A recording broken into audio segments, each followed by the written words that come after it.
Hi, Year Nines. In this week's video, we're just going to be doing a recap of the last 2 weeks of Term 3, just for anyone that wants to catch up. So these are the learning intentions for this whole project. You can read through those in your own time. At the end of this unit, in a couple of weeks, we will have an analysis task, which will be open book. So make sure that you're making notes as you go and keeping track of the activities. You can also use those to help you in the assessment. In this video, I'm going to go through these various topics in order. So if you need to come back to a particular section, that list is there for you. So we started off by looking at earthquakes, and essentially earthquakes are caused when tectonic plates rub up against each other, and when they push against each other and the pressure builds up, they'll eventually, that pressure will be released, and that comes in the form of an earthquake. So what you'll notice is that although there are several large tectonic plates around the Earth, earthquakes tend to happen along these borders here. And when an earthquake occurs, that energy is released in what we call a seismic wave. So our seismic waves come in three main categories. The first wave that will hit is the P wave, which is called primary wave. It's the fastest and it also has the lowest amplitude, which we can see from this seismogram here. S waves are called secondary waves. They are slightly slower, but they do have a much higher amplitude. So they're the second wave that will hit when an earthquake strikes. And the last type are surface waves, and these are the slowest waves to occur. And you'll actually get surface waves for days after an earthquake hits sometimes, which is why they're said to have caused the most damage in earthquakes, even though they are relatively low amplitude compared to the S waves. So when we measure earthquakes, there are two different scales that are most commonly used. One of those is the Richter scale, which is pictured here, and the other is the moment magnitude scale, which I haven't shown.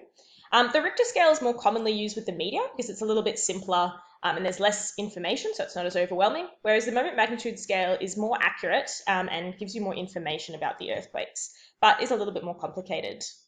Both of these scales are logarithmic with a base 10, which means that every time you increase by 1 in the magnitude, so for instance, from going from a magnitude of 2 to 3, you're actually increasing 10 times, by 10 times, the amount of energy that the earthquake has produced.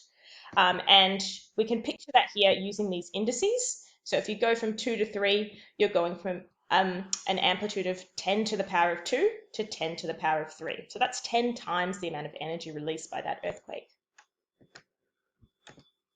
And the next thing we looked at was scientific notation, which is just a way to write really large or really small numbers. And we represent the large numbers using positive indices above this 10, and we represent small numbers using negative indices, such as a -2. So the way that we convert scientific notation to standard notation is using this number above the 10 here, the power. And whatever this number is, if it's positive, then you need to move this decimal to the right, however number of places. And if the number is negative, then you're moving that decimal to the left in order to represent the number in standard form or standard notation. And that's helpful with really large or really small numbers, like I said. So here we have 2,356,000, and we can represent that using 2.356 times 10 to the power of 6, right? And if I wanted to convert it back, then I need to move that decimal point 6 places to the right here. 1, 2, 3, 4, 5, 6. And the same goes with our negative indices here. Only this time, to convert back to standard notation, you need to move this decimal 3 places to the left. So this becomes a much smaller number. We also looked at circle equations. So the most basic equation was just x squared plus y squared equals some number, and that number was actually the radius squared. So to find the radius, you have to take the square root of this number on its own. And if there are no numbers next to the x or y, that just means the circle has a center of 0, 0. So it would be in the origin here. And if we want to move around the center of our circle, then we need to add or subtract numbers from the x or y inside the brackets there. And just a little reminder, even though there are negative signs here or minus signs, this is still, the center is at +4, +3. So if these were plus, then the numbers would be negative. Next, we looked at the index laws. So I've changed the order a little bit. The first two are always going to be the multiplying indices and dividing indices. They're essentially opposites. When you multiply indices with the same base, you just add the powers. When you divide indices with the same base, they both have base 2, then you subtract top power minus the bottom power. When you are raising indices to another power, so you've got brackets and you've got powers inside and outside the brackets, you actually need to multiply the powers there. And when you are trying to distribute or expand brackets and you have indices inside the brackets, you need to make sure you distribute the power to every single base inside of the power. So with this example here, I have to give this power of 4 to the 2 and to the 3 because they're different bases. And with the fraction, I've got a base on the top, 5, and a base on the bottom, so I need to distribute the power of 4 to each of those. And if they had their own powers inside the brackets, 5 to the power of 2, for example, I would need to multiply these powers here. That's the same as using index law 3. The last two powers we looked at with the, index laws we looked at with the 0 index and then the negative indices, which was new. With our 0 index, this is sort of a proof for why this is the case, but essentially any base to the power of 0 is just equal to 1. So 2 to the power of 0 is equal to 1, for example. With our negative indices, we have seen them in scientific notation, and you can apply any of the other index laws to negative indices. They'll work the exact same way. But the main point here is that to represent negative indices, you actually need to flip the fraction here. So if you've got a negative power on top, you need to move it to the bottom of your fraction, and vice versa. If you had a negative power on the bottom, you could flip it up to the top to get rid of the negative sign. And quick example, if you had 5 to the power of negative 2, to rewrite that without a negative power, you need to flip it, which goes to 1 over 5 to the power of 2. If you expand that, you end up with 1 over 25 as a fraction. Oops. All right, the last thing we looked at was something called trigonometry, which is essentially the relationship between angles and sides in a right-angled triangle. And you have to remember the acronym SOHCAHTOA. And I'll tell you what that means in a second. But essentially, SO refers to sine, CA refers to cosine, and TOA refers to tangent. So it's the first letter of our 3 ratios. And these refer to different sides in the triangle. So O stands for opposite, A stands for adjacent, and H stands for hypotenuse. And SOHCAHTOA just reminds us which ratio belongs to sine, cosine, and tangent. So if our angle is down here, then the opposite side is directly opposite, the adjacent side is the side next to the angle, and the hypotenuse is always the longest side in your right angle triangle. So the hypotenuse will never move around, but opposite and adjacent can swap depending on which angle you're actually looking at. So the ratio for sine is opposite over hypotenuse. The ratio for cosine is adjacent over hypotenuse. So this is SOH, S-O-H. This is CAH, C-A-H. And the last one for tangent, TOA, is going to be opposite over adjacent, so TOA. So the next part is how to select your ratio. And there are 3 things you should consider.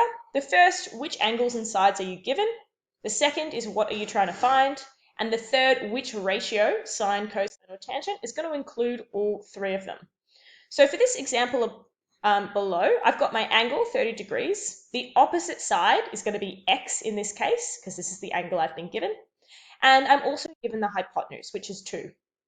So which angles and sides am I given? I'm given a 30-degree angle and I'm given the hypotenuse. What am I trying to find? I'm trying to find the opposite side. And which ratio includes all of the above?